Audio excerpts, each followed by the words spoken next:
Hi, I'm Jim Jubak, and welcome to this week's Quick Pick Cummins. This is an update to my last video on Cummins, which was back in February. You can see that Cummins has been in the middle of a big rally. This is the whole July rally. And for Cummins, it's taken it back through the 50-day, back through the 200-day. I don't think that Cummins is immune from recession, but one of the reasons to recommend it right now is because it's a company that knows how to use recessions. So this week, Cummins reported second quarter earnings. And what it had was an 8% increase in sales year to year. More impressively, I think, was the fact that looking forward, it didn't lower guidance for the rest of 2022. It said, hey, 8% this quarter, 8% all the way through 2022. The other thing that's impressive about the earnings numbers were that they saw a big increase in gross margin, up 200 basis points, and a big increase in operating margin, up 160 basis points. Really unusual at a time when most companies are complaining about inflation and a stronger dollar crushing margins. They're seeing margins go up. The thing about Cummins is that they're a maker of diesel engines, which is not necessarily something you want to own for the long term.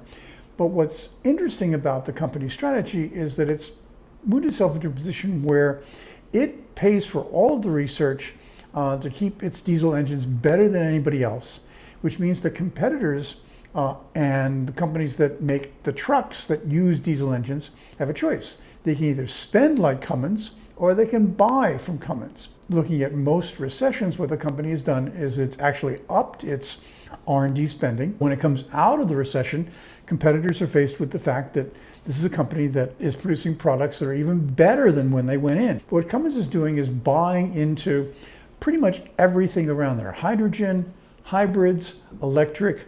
So for example, they bought Meritor, which is a maker of drivetrains, all kinds of drivetrains, but also specifically drivetrains for electric vehicles. And they've recently invested a small $24 million in a German company called Volt Storage, and it makes a very interesting storage device. It's not really a battery exactly, but one of the things about it is that it's really scalable. So it was a very interesting buy. This is a company who knows how to use recessions, is growing its margins in recessions, and last, because this is a stock that is in my dividend portfolio, it's made a very strong commitment to shareholders about how it's going to use its cash, and it said it's going to return 50% of its operating cash flow to shareholders in the form of either dividends or buybacks. I think this makes this a stock you want to own in this environment, as well as a stock that you want to own through this environment and into the future.